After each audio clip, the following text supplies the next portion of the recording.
Hello everyone, I'm Tom Evans, proud superintendent of the Cuyahoga Heights Schools, here with another television program to update parents in the community on the latest district news.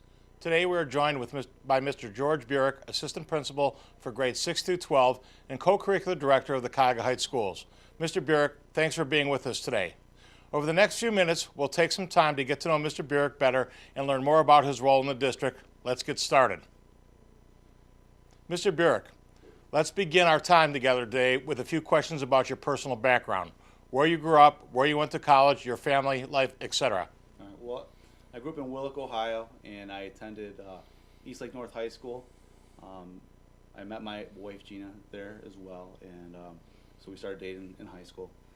From there, I moved on and went to Mercyhurst College and played football for 4 years there. Upon graduation, I went to work at Maple Heights local schools for a year. After that, I moved on to Willoughby Eastlake School District. I started at Willoughby Middle School, where I taught special education. I started coaching football at Eastlake North at that time, and also coached a bunch of other sports. I did track and baseball and wrestling and a little bit of everything. I went on the following year to Willoughby South High School for a year teaching there as an intervention specialist, and then I spent the next 15 years of my career at North High School as an intervention specialist. Extracurricularly, I got the opportunity to be the head football coach there as well, so that was a nice thing, being in a leadership position at my alma mater. You could relate to that. And during that time period, I was fortunate enough to marry my wife Gina, who I dated in high school, and had two great children. First, I have a son named Brady, who's 11 now, and a daughter, Josephine, who just turned 7. Excellent. Can you share with the viewers at home about what motivated you to pursue teaching and your past experience in education?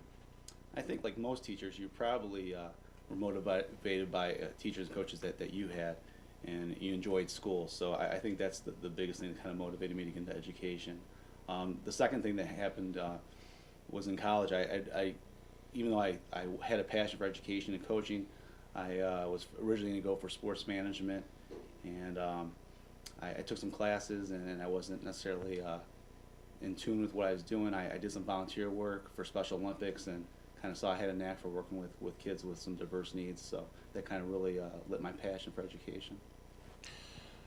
I understand that a major life event influenced your decision to become an administrator. Can you share more about that with us? Yeah, about 5 years ago, when I was still coaching football, on Labor Day I was doing tackling drills with my senior athletes, because it's always the smartest thing to do when you're reaching 4 years old. And I ended up getting a concussion. It wasn't my first concussion of my life or career as a football player.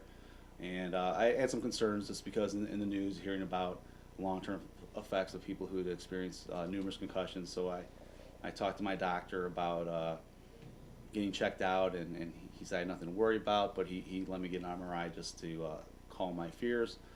With that, I was surprised to find out that I had a brain tumor developing in my cerebellum, and I had to get emergency brain surgery to have that removed. So that kind of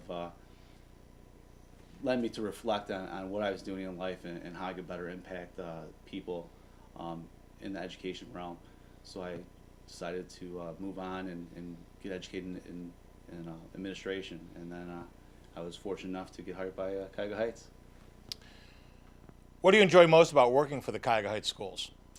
I think the small knit community atmosphere is something that I appreciate the most, being there. We have a great teaching staff and a great student body as well. When you're around people that you like to be with, that makes things definitely enjoyable. I have a great administrative team to work with. Matt Young, our building principal, and Dr. Claris, our director of administrative services, and Joy Houchins at the elementary school. To being a newer administrator, those three people are great role models and people who have a lot of experience that they share with me and help me to get better. And again, like any competitor, you like being around people who are going to make you better at your craft. Fantastic.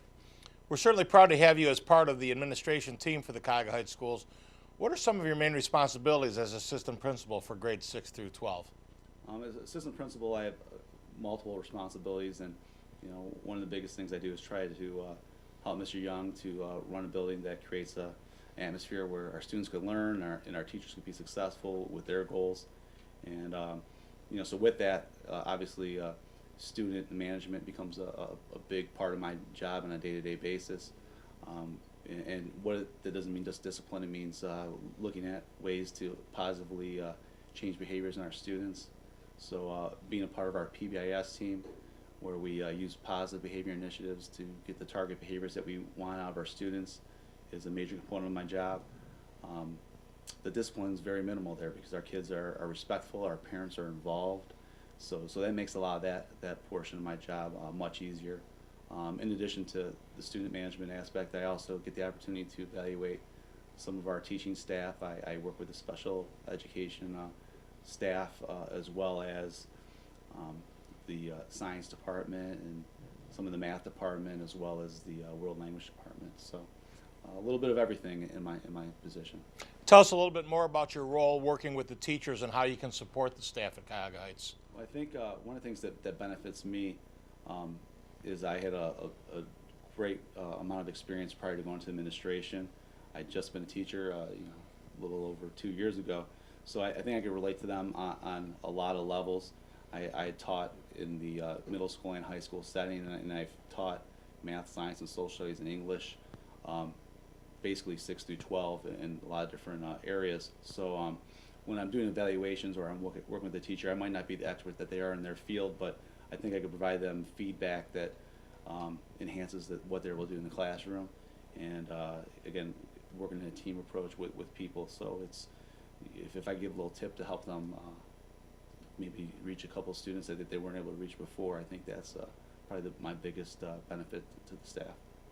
Another part of your title is co-curricular director as well as assistant principal. Tell the viewers what are your responsibilities and what does being a co-curricular director mean?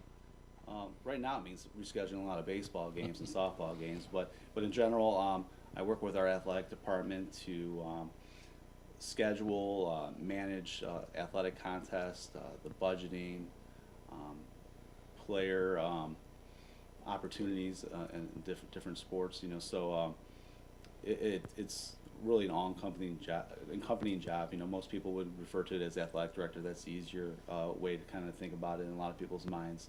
But again, I'm involved with the cheerleading squads and a little bit with the band and the flag corps and all the other extracurricular activities.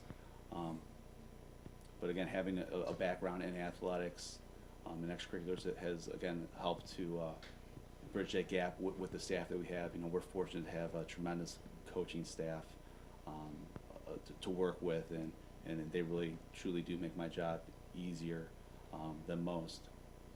I just drove by Bocce Park the other day and see that some of the upgrades are almost finished. Can you share with the community about those improvements and how they'll benefit our students? Sure. We're already down there at Bocce Park playing our varsity and JV softball games. That field had a little bit less work to do than the baseball field. The biggest upgrade that we've had for that field this year is the addition of fences. I was down there last week and looked beautiful for our first game there. It's really a tremendous location for our kids to get to play. The baseball field was definitely a major undertaking, and unfortunately Mother Nature hasn't been working with us as we've been trying to get that ready to go for this season. So we're still been playing a lot of road games for the baseball team. We're still going to be playing a road this coming week. But that field has undergone tremendous changes. I know last year they had to cut down a lot of trees and plant grass and regrade, and they've gotten the fence up. They're building some nice dugouts currently, and they had to do some changes with the backstop. But in the coming weeks, things should get moving fast. I'm excited to see the first game played there for our baseball program. What are the plans for the existing baseball field behind the high school? I think that's a little open-ended. Obviously, right now we still use that for some practice time. There's a lot of overlap in some of our facility usage. Currently, our track program, the shot and disc, kind of use a lot of that outfield space, and then in the fall seasons, our football team practices over there. So, I would like us to kind of discuss this as an athletic department to see how we could best use that to fit the needs of our student athletes the best in our community. I know we looked at the baseball field and doing some potential upgrades, and the costs on that are quite substantial because there's a lot of grading issues and some of the areas of it being an old landfill that will sink over the winter time that we always have to kind of be on top of. So I'm excited to have a big open space for us to work with. So it's kind of a blank slate, and we can do something that's best for our community. Are there any other major news regarding co-curricular activities?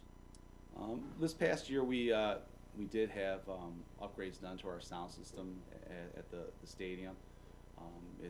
We got finished up for the end of the football and soccer seasons, and then this past week we had the George Cross Invitational, and it was great to see that people could hear from all directions of the stadium, whether it was in the shot put area or the high jump and pole vault, as well as the stands. So having a sound system that's top quality is definitely something that I was excited to hear the other evening.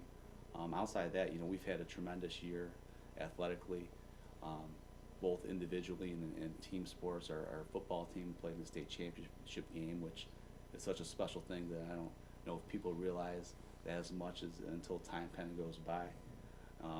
We've had a lot of individual performances in sports, whether it be swimming or gymnastics, that have been a joy to watch. And then, as usual, we've had multiple teams, with conference championships, our football team, our girls soccer team. So, that's one of the best parts of my job, is getting to see young people be successful and compete at a high level and really do a lot of special things. Mr. Burich, thank you again for visiting with us today and for the opportunity to let the community get to know you more about you and the role you play in Cuyahoga Heights schools. On behalf of the district, we're excited to have you as part of the Cuyahoga Heights team and look forward to continuing to work with you to promote student success. Until next time, I'm Tom Evans, Superintendent of the Cuyahoga Heights Schools. Thanks for watching.